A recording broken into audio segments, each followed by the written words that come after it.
Good morning friends, నేను మీ సాయి మల్లేష్ని మాడుతున్నాను. ముందుగా మా ఛానల్ సబ్స్క్రైబ్ చేసి లైక్ చేసి షేర్ చేయండి. అదేవిధంగా ప్రతి ఒక్కరు వీలైనంత ఎక్కువ మందికి షేర్ చేసి అందరూ సబ్స్క్రైబ్ చేసుకోవాల్సిందిగా కోరుచున్నాను. ఈరోజు వార్తల్లోని ముఖ్యాంశాలు తెలుసుకుందాం. ఈనాడు దినపత్రిక, అభివృద్ధి నిరోధకులే నా శత్రువులు, పాలమూరు ప్రాజెక్టులన్నీ కాంగ్రెస్ హయాంలో కట్టినవే, గత పాలనలో ఒక్కటి కట్టకపోగా పదే పదే విమర్శలు చేస్తున్నారు. నాటి ముఖ్యమంత్రులు ఇక్కడి పేదరికాన్ని చూపించి అప్పులు తెచ్చారు. రాష్ట్ర అభివృద్ధికి కేంద్రంతో ఇచ్చిపుచ్చుకునే ధోరణితో పనిచేస్తాం సీఎం రేవంత్ రెడ్డి. అభివృద్ధి నిరోధకులే నా శత్రువులని సీఎం రేవంత్ రెడ్డి ఈ విధంగా పాలమూరు పర్యటనలో భాగంగా మాట్లాడుకొచ్చారు. ఈ విధంగా గత 10 సంవత్సరాల పాలనలో కేసీఆర్ ఒక్క కొత్త ప్రాజెక్టు కూడా తీసుకురాలేదు పాలమూరుకు అన్నట్టు మాట్లాడుకొస్తారు. ఈ విధంగా ఇక్కడ ఈ పేదరికం చూపించి అప్పులు తీసుకొచ్చారు కేంద్ర ప్రభుత్వం నుంచి పైనుంచి అన్నట్టుగా చెప్పుకొస్తారు సీఎం రేవంత్ రెడ్డి. నా శత్రువులు పేదరికం, నిరక్షరాస్యతను పూర్తి స్థాయిలో తొలగించడమే, అవి నిర్మూలించడమే నా శత్రువులు అన్నట్టుగా మాట్లాడుకొస్తారు. మహబూబ్ నగర్లో అండర్ గ్రౌండ్ డ్రైనేజీ, ఇతర అభివృద్ధి పనుల శంకుస్థాపన పలకాన్ని ఆవిష్కరించిన సీఎం రేవంత్ రెడ్డి. చిత్రంలో మల్లు రవి, మధుసూదన్ రెడ్డి, వాకిటి శ్రీహరి, దామోదర రాజనరసింహ, డీకే అర్ణ, ఎన్ఎం శ్రీనివాసరెడ్డి, జూపల్లి కృష్ణారావు, అజారుద్దీన్ పాల్గొన్నట్టు చూడొచ్చు. ఇక్కడ 10 ఏళ్లు పాలించిన కేసీఆర్ పాలమూరుకు ఒక్క కొత్త ప్రాజెక్టు అయినా మంజూరు చేశారా అని ముఖ్యమంత్రి రేవంత్ రెడ్డి ప్రశ్నించారు. పాలమూరు ప్రాజెక్టులన్నీ కాంగ్రెస్ హయాంలో కట్టినవేనని, గత పాలనలో ఒక్కటి కట్టకపోగా పదే పదే విమర్శలు చేస్తున్నారని మండిపడ్డారు. తామొచ్చాక రైతులకు పరిహారం, భూసేకరణపై దృష్టి పెట్టామని, నిధులు మంజూరు చేసి పనులు చేస్తున్నామని తెలిపారు. జూరాలలో కొత్త వంతెన నిర్మాణానికి 123 కోట్లు కేటాయించినట్లు వెల్లడించారు. శనివారం మహబూబ్ నగర్ జిల్లా జడ్చర్ల మండలం చిట్టబోయినపల్లిలో ట్రిపుల్ భవన సముదాయానికి సీఎం శంకుస్థాపన చేశారు. విద్యార్థులతో ముఖాముఖి నిర్వహించారు. అనంతరం మహబూబ్ నగర్లో 1200 కోట్లకు పైగా నిధులతో చేపట్టబోతున్న వివిధ అభివృద్ధి పనులకు శంకుస్థాపన చేశారు. అక్కడ ఎంవీఎస్ కళాశాల మైదానంలో మహబూబ్ నగర్ ఎమ్మెల్యే ఎన్ఎం శ్రీనివాసరెడ్డి అధ్యక్షతన నిర్వహించిన ప్రజాపాలన ప్రగతి బాట సభలో ముఖ్యమంత్రి ప్రసంగించారు. మహబూబ్ నగర్ ఎమ్మెల్యే ఇక్కడ ఎన్ఎం శ్రీనివాసరెడ్డి అధ్యక్షతన నిర్వహించిన ప్రగతి బాట సమావేశం బహిరంగ సభలో పాల్గొని పాలన ప్రగతి బాట సభలో ముఖ్యమంత్రి పాల్గొని మాట్లాడారు. ఈ విధంగా గత పాలనలో కేసీఆర్ పాలనలో పాలమూరుకు ఒక్క కొత్త ప్రాజెక్టు కూడా తీసుకురాకపోగా పదే పదే విమర్శిస్తున్నారు అని విధంగా కేసీఆర్ తీరును ఇక్కడ ముఖ్యంగా ఆయన ఉద్దేశించి మాట్లాడుతున్నట్టుగా చూడొచ్చు సీఎం రేవంత్ రెడ్డి. ఈ విధంగా ఇక్కడ 123 కోట్లతోటి వంతెన ఏర్పాటు చేస్తున్నాం. ఈ విధంగా అదేవిధంగా భూసేకరణ జరిపి ఈ విధంగా రైతులకు పరిహారం, అదేవిధంగా అభివృద్ధి పనులకు నిధుల సేకరణ గురించి కార్యాచరణ రూపొందిస్తున్నామని, విధంగా పాలమూరులో నూతన ప్రాజెక్టులు చేపట్టడానికి గాను కార్యాచరణ రూపొందిస్తున్నామని ఇక్కడ సీఎం రేవంత్ రెడ్డి సందర్భంగా మాట్లాడుతున్నారు. ఈ విధంగా మా పనులకు అడ్డు తగులుతున్నారు. నాటి ముఖ్యమంత్రులు పేదరికం చూపించి నిధులు అడిగేందుకు ప్రపంచ నాయకులను ఇక్కడికి తీసుకొచ్చేవారు. పాలమూరు వెనుకబాటుకు కారణం ప్రజలకు విద్య, సాగునీరు అందుబాటులో లేకపోవడమే. విధంగా మా పనులకు అడ్డు తగులుతున్నారు. విధంగా ఇక్కడ అప్పటి పాలకులు ఇక్కడి పేదరికం చూపించి నిధులు తీసుకొచ్చేవారు.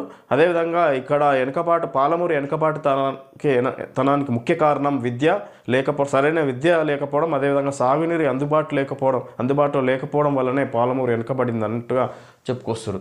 పాలమూరుకు ఐఐఎం తెస్తాం, నాకు ఎవరు శత్రువులు లేరు, పేదరికం, నిరక్షరాస్యత, అభివృద్ధి నిరోధకులే నా శత్రువులు, రాష్ట్ర అభివృద్ధి కోసం కేంద్ర ప్రభుత్వంతో ఇచ్చిపుచ్చుకునే ధోరణితో పనిచేస్తాం, కేంద్రంతో మాట్లాడి పాలమూరుకు ఐఐఎం మంజూరు చేయించుకుంటాం సీఎం రేవంత్ రెడ్డి. విధంగా కేంద్ర ప్రభుత్వంతో మాట్లాడి విధంగా పాలమూరులో ఐఐఎం సంస్థను నిర్మిస్తాం, ఇన్స్టిట్యూట్ను నియమిస్తాను, సరైన విద్యను అందజేస్తాం ఇక్కడ విద్యార్థులకు అన్నట్టుగా చెప్పుకొస్తారు. ఈ విధంగా నిరక్షరాస్యత, అటు పేదరికాన్ని పూర్తి స్థాయిలో నిరోధించడమే, అవే పేదరికం, నిరక్షరాస్యత అవే నాకు ప్రధాన శత్రువులు అన్నట్టుగా చెప్పుకొస్తారు. ఈ సందర్భంగా జనరల్ మహిళకు జిహెచ్ఎంసీ పీఠం, బీసీ మహిళకు మహబూబ్ నగర్, బీసీ జనరల్కు కరీంనగర్, మంచిర్యాల, ఓసీ జనరల్కు వరంగల్. ఇక్కడ రిజర్వేషన్ ఖరారైన సందర్భంగా ఇక్కడ పురపాలక కార్యదర్శి టీకే శ్రీదేవి వివరాలు వెల్లడిస్తారు. ఈ విధంగా రానున్న కాలంలో త్వరితగతిన మున్సిపల్ కార్పొరేషన్ ఎన్నికలు నిర్వహిస్తున్న సందర్భంగా దానికి సంబంధించి రిజర్వేషన్లు ఖరారైన సందర్భంగా పురపాలక కార్యదర్శి టీకే శ్రీదేవి గారు వివరాలు వెల్లడిస్తున్నారని చూడొచ్చు. ఇక్కడ ఎస్టీ జనరల్కి కొత్తగూడెం, ఎస్సీ జనరల్కి రామగుండం పట్టణ స్థానిక సంస్థలకు రిజర్వేషన్లు ఖరారు. రాష్ట్ర ఎన్నికల సంఘానికి నివేదిక 1-2 రోజుల్లో షెడ్యూల్ విడుదల. రాష్ట్ర పట్టణ స్థానిక సంస్థలకు రిజర్వేషన్లు ఖరారైనాయి. రాష్ట్ర ఎన్నికల సంఘానికి నివేదిక కూడా అందజేసి విధంగా 1-2 రోజుల్లో షెడ్యూల్ విడుదలయ్యే అవకాశం ఉంది ఎన్నికలకు సంబంధించి. రాష్ట్రంలో త్వరలో జరగనున్న నగరపాలక సంస్థలు, పురపాలక సంఘాల ఎన్నికలకు మేయర్లు, చైర్పర్సన్ల పదవులకు రిజర్వేషన్లు ఖరారయ్యాయి. మొత్తం 10 కార్పొరేషన్లలో ఎస్సీ జనరల్, ఎస్టీ జనరల్కు ఒక్కోటి చొప్పున, బీసీలకు 3, అన్రిజర్వ్డ్ ఓసీ ఓపెన్ కేటగిరీకు 5 చొప్పున కేటాయించారు. అందులో హైదరాబాద్ మహానగర పాలక సంస్థ జిహెచ్ఎంసీ మేయర్ పీఠం జనరల్ మహిళకు, వరంగల్ అన్రిజర్వ్డ్ ఓసీకు ప్రత్యేకించారు. విధంగా మరోసారి హైదరాబాద్ పీఠం జనరల్ మహిళకు దక్కబోతుంది. ఈసారి కూడా ఈ హైదరాబాద్కు సంబంధించి మేయర్ పీఠం మేయర్ పీఠం జనరల్ మహిళకు, వరంగల్ అన్రిజర్వ్డ్ ఓసీకు ప్రత్యేకించారు. కొత్తగూడెం ఎస్టీ జనరల్కు, రామగుండం ఎస్సీ జనరల్కు, మహబూబ్ నగర్ బీసీ మహిళకు, కరీంనగర్ మంచిర్యాలలో బీసీ జనరల్కు, ఖమ్మం నిజామాబాద్ నల్గొండ కార్పొరేషన్లు జనరల్ మహిళలకు రిజర్వ్ చేశారు. హైదరాబాద్, వరంగల్, ఖమ్మం నగరపాలక సంస్థలకు మినహా మిగిలిన 7టికి త్వరలో ఎన్నికలు జరగనున్నాయి. వీటితో పాటు 121 పురపాలిక చైర్పర్సన్ల పదవులకు సైతం రిజర్వేషన్లు ఖరారు చేశారు. వాటిలో 5 ఎస్టీ, 17 ఎస్సీ, 38 బీసీలకు కేటాయించారు. 61 అన్రిజర్వ్డ్ ఓసీ అయ్యాయి. ఇందులో 116 పురపాలికలకు ఎన్నికలు జరగనున్నాయి. సిద్దిపేట, కొత్తూరు, అచ్చంపేట, జడ్చర్ల, నకిరేకల్ మున్సిపాలిటీలు పాలక వర్గాలకు ఇంకా గడువు ముగియనందున ఎన్నికలు జరగడం లేదు. ఈ మేరకు పురపాలక శాఖ కార్యదర్శి టీకే శ్రీదేవి శనివారం తమ కార్యాలయంలో జాబితాలను విడుదల చేశారు. విధంగా మున్సిపల్ ఎన్నికలు జరగబోతున్న సందర్భంగా దానికి సంబంధించిన రిజర్వేషన్ల వివరాలను వెల్లడించారు టీకే శ్రీదేవి. కొడంగల్ ఓసీ జనరల్ మహిళ మంత్రుల నియోజకవర్గాల్లో ఆసక్తికరంగా రిజర్వేషన్లు. విధంగా మంత్రుల నియోజకవర్గంలో ఆసక్తికరంగా రిజర్వేషన్లు ఉన్నాయని కొడంగల్లో ఓసీ జనరల్, మదిర జనరల్ మహిళలో విధంగా మేయర్ పీఠం దక్కబోతుంది. చైర్పర్సన్, మేయర్లు విధంగా రిజర్వేషన్లు ఖరారైనట్టుగా చూడొచ్చు. గద్దెనెక్కిన అభివృద్ధి, శిలలపై సమ్మక్క సారలమ్మల ఘన చరిత్ర, కళ్ళు తిప్పుకోనివ్వని ఆదివాసీ శిల్పకళ, సిద్ధమైన గద్దెల ప్రాంగణం, రేపే ప్రారంభ ఉత్సవం. పునర్నిర్మాణ పనుల అనంతరం మేడారం వనదేవతల గద్దెల ప్రాంగణం. విధంగా గద్దెనెక్కిన అభివృద్ధి, విధంగా సమ్మక్క సారలమ్మల గద్దెలను పునర్నిర్మించినట్టుగా చూడవచ్చు రాష్ట్ర ప్రభుత్వం. విధంగా నూతన శిల్పాలతోటి చెక్కించారు. విధంగా సిద్ధమైన గద్దెల ప్రాంగణం, రేపే ప్రారంభ ఉత్సవం. అమ్మ అని పిలిస్తే అక్కడ అడవంతా పలుకుతుంది, రూపం లేదు, గుడి గోపురం అంటూ ఏమీ లేదు, కారడవుల్లో గద్దెలే భక్తుల కొంగు బంగారాలు, దాదాపు 1000 ఏళ్ల వీరగాథ, జాతి వారసత్వ సంపద. విధంగా రూపం ఉండదు, విధంగా అక్కడ గద్దెలు మాత్రమే ఉంటాయి. అక్కడ అమ్మవారు అమ్మ అని పిలిస్తే అడవంతా పలుకుతుందని ఇక్కడ వర్ణించారు. విధంగా దాదాపు 1000 ఏళ్ల వీరగాథ, సమ్మక్క సారలమ్మల చరిత్రని ఇక్కడ చెప్పుకొస్తారు. జాతి వారసత్వ సంపద సమ్మక్క సారమ్మ వాళ్ళకు అన్నట్టుగా ఇక్కడ చూడొచ్చు. ఆ చరిత్రకు రాష్ట్ర ప్రభుత్వం ఆధునిక హంగులు అద్దింది. రాతి ప్రాకారాలు, శిలా తోరణాలతో తీర్చిదిద్దింది. కోయ తెగల ఆచార వ్యవహారాలకు అద్దం పడుతూ వనదేవతల ప్రాశస్తం ఇనుమడింపజేస్తూ తెల్లరాతి స్తంభాలతో మేడారం సిద్ధమైంది. నిజంగా నూతనంగా ఇక్కడ రాష్ట్ర ప్రభుత్వం అక్కడ పునర్నిర్మాణ పనులు చేపట్టింది. ఈ విధంగా కార్యక్రమం పూర్తి స్థాయిలో అక్కడ పనులు పూర్తయినట్టుగా చూడవచ్చు. ఈ విధంగా ఉత్సవాలకు సంబంధించి సీఎం రేవంత్ రెడ్డి చేతుల మీదుగా ప్రారంభం చేయబోతున్నట్టుగా చూడవచ్చు. ఇక్కడ వన చరితం ఘన లిఖితం పూర్తి కథనం 15లో సమ్మక్క సారలమ్మల చరిత్రను ఉద్దేశించి ఇచ్చినట్టుగా చూడవచ్చు. ఎర్రజెండాకు ఊపిరి, పోరాటాలే, నిర్బంధాలను ఎదుర్కొంటూ 100 ఏళ్లు నిలిచాం, వామపక్షాల ఐక్యతే మా ముందున్న పెద్ద సవాలు, దేశంలో దామాషా ఎన్నికల విధానం రావాలి, పురపరులో కాంగ్రెస్ సరైన ప్రతిపాదనతో రావాలి. సిపిఐ శతాబ్ది ఉత్సవాల ముగింపు సందర్భంగా ఈనాడు ముఖాముఖిలో రాష్ట్ర కార్యదర్శి కునంనేని సాంబశివరావు. విధంగా సిపిఐ రాష్ట్ర కార్యదర్శి కునంనేని సాంబశివరావు సిపిఐ శతాబ్ది 100 సంవత్సరాల ఉత్సవాల ముగింపు వేడుకల్లో పాల్గొని విధంగా మాట్లాడినట్టు చూడొచ్చు. సిపిఐ శతాబ్ది ఉత్సవాల ముగింపు సందర్భంగా మీడియా సమావేశంలో మాట్లాడారు. ఈ విధంగా సిపిఐకి ఎర్రజెండా పోరాటాలకు నిదర్శనమని, ఎర్రజెండా ఊపిరి పోరాటాలే అని చెప్పుకొస్తారు సిపిఐ. ఈ విధంగా కేంద్రంలో ప్రభుత్వం చేపట్టకపోయినా సిపిఐ ఈ విధంగా కేంద్ర ప్రభుత్వాన్ని పూర్తి స్థాయిలో ఇక్కడ నిర్బంధించే విధంగా పోరాటాలు చేసినామని చెప్పుకొస్తారు. ఈ సందర్భంగా సాంబశివరావు ప్రస్తుత ఎన్నికల విధానం అవినీతిమయంగా మారింది, విచ్చలవిడిగా డబ్బు పంపిణీ చేయడంతో పాటు మతం పేరుతో రెచ్చగొడుతున్నారు, దేశంలో దామాషా ఎన్నికల విధానం తేవాలి, పోలయ్యే ఓట్ల ప్రకారం పార్టీలకు సీట్లు రావాలి, దీనివల్ల చిన్న పార్టీల ఓట్లు వృధా కావు అని సిపిఐ రాష్ట్ర కార్యదర్శి కూనంనేని సాంబశివరావు పేర్కొన్నారు. సిపిఐ ప్రజల కోసమే పుట్టిన పార్టీ అని అన్నారు. కేంద్రంలో అధికారంలోకి రాకపోయినా 100 ఏళ్లుగా నిర్బంధాలను ఎదుర్కొంటూ సిద్ధాంతంతో పాటు ప్రయాణిస్తుండడం గొప్ప విషయమన్నారు. పోరాటాలే ఎర్ర జెండాకు ఊపిరి అని చెప్పారు. ఖమ్మంలో ఈ నెల 18 నుంచి జరిగే సిపిఐ శతాబ్ది ఉత్సవాల ముగింపు కార్యక్రమాల సందర్భంగా ఈనాడు ముఖాముఖిలో పలు అంశాలపై ఆయన మాట్లాడారు.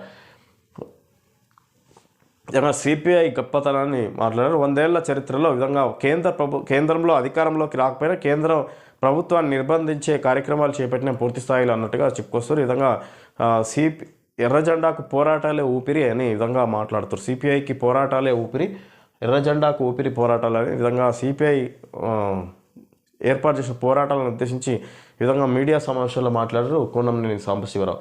ట్రంప్ ఓ నేరస్తుడు, ఇరాన్లో ఆందోళనలకు ఆయన మద్దతు, సుప్రీం లీడర్ ఖమేనీ తీవ్ర ఆరోపణలు. విధంగా ఇరాన్ అధ్యక్షుడు సుప్రీం లీడర్ ఖమేనీ తీవ్ర ఆరోపణలు చేస్తూ ట్రంప్ను ఉద్దేశించి ఈ విధంగా ఈ నిరసనలకు మద్దతుదారుడు ఇక్కడ పూర్తి స్థాయిలో ట్రంపే అని, ట్రంప్ పెద్ద ఓ నేరస్తుడు అన్నట్టుగా ట్రంప్ను ఉద్దేశించి మాట్లాడుతున్నారు ఖమేనీ. బంగ్లాలో మరో హిందువు హత్య, వాహనంతో తొక్కించుకుంటూ వెళ్లడంతో మృత్యువాత. ఈ విధంగా బంగ్లాదేశంలో విధంగా అక్కడ మైనారిటీలైన హిందువులు పూర్తి స్థాయిలో దాడులకు బలవుతున్నట్టు చూడవచ్చు. ఈ విధంగా మరొక హిందువు హత్య కాబడినట్టుగా చూడవచ్చు. ఈ విధంగా పూర్తి స్థాయి అక్కడ హిందువులకు రక్షణ లేకుండా పోయింది. దానికి కావాల్సిన హిందువుల తరపున అక్కడ రక్షణ కల్పించడానికి పూర్తి స్థాయిలో చర్యలు తీసుకోవాల్సిన అవసరం ఉన్నట్టుగా చూడవచ్చు. కాంగ్రెస్ భాజపాల పోరు, భారత త్వరలో ముక్కలు కావడం ఖాయం, గెలుపు గుర్రాలకే టికెట్లు ఇస్తాం, విజయ సంకల్ప సమ్మేళనంలో భాజపా నేతలు. కాంగ్రెస్ భాజపాల మధ్య ఈ ఎన్నికల పోటీ ఉంటుంది, మున్సిపాలిటీ ఎన్నికలని ఈ బీజేపీ నేతలు చెప్పుకొస్తారు. ఈ విధంగా కాంగ్రెస్ బీజేపీల మధ్యనే ఎన్నికలు ముఖ్యంగా జరగబోతున్నాయి. బీఆర్ఎస్ ముక్కలు కావడం ఖాయం, ఆస్తుల పంచాయతీ నడుస్తుంది బీఆర్ఎస్లో అని ఈ విధంగా బీఆర్ఎస్ పార్టీని ఉద్దేశించి ఈ విధంగా ఈ మున్సిపాలిటీ ఎన్నికల సందర్భంగా మాట్లాడుతున్నారు బీజేపీ నేతలు.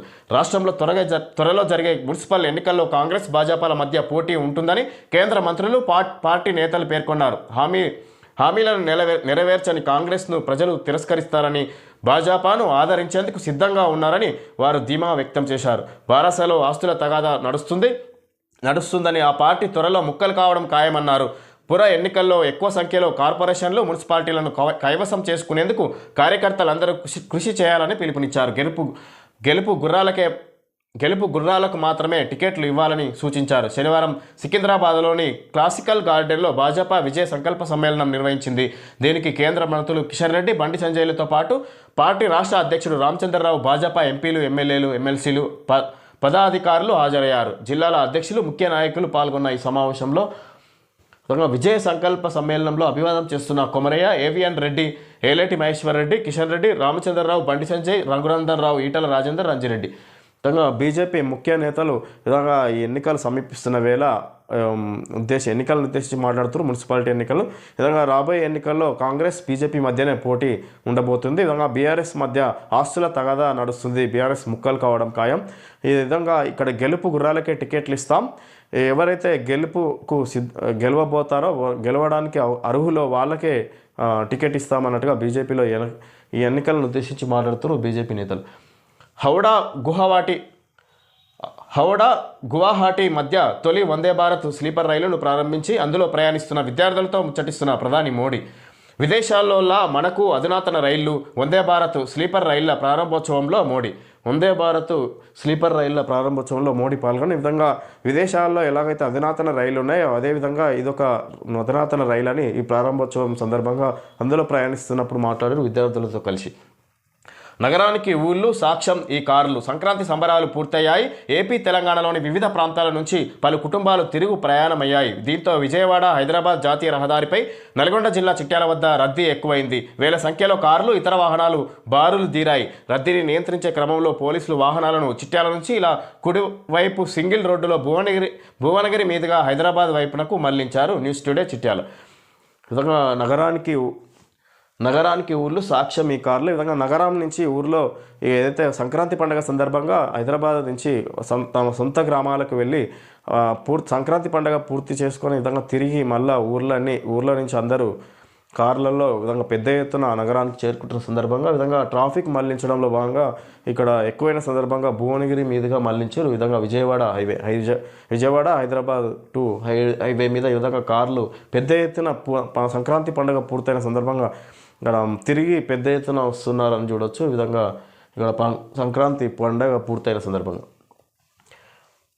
కొందరి కోసం ఉన్నాయి హెయిర్ ట్రాన్స్ప్లాంటెన్స్, కొందరి కోసం ఉన్నాయి విగ్స్. అశ్విని హెయిర్ ఆయిల్ వాళ్ళు యాడ్ ఇచ్చారు. మిగతా అందరి కోసం ఉంది అశ్విని హెయిర్ ఆయిల్.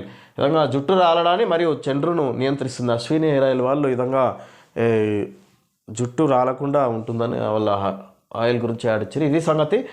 మనకెవరిస్తారు మెడల్స్, అందుకే కొట్టుకొచ్చా, నీకు గిఫ్ట్గా ఇద్దామని ఎలా ఉంది అని ఇది మాకిరెడ్డి ఇక్కడ మెడల్స్ను ఉద్దేశించి ఇచ్చారు. ఇది సంగతిలో. ఓకే ఫ్రెండ్స్, ఈరోజు వార్తల్లోని ముఖ్యాంశాలు తెలుసుకోవడం జరిగింది. Thank you friends.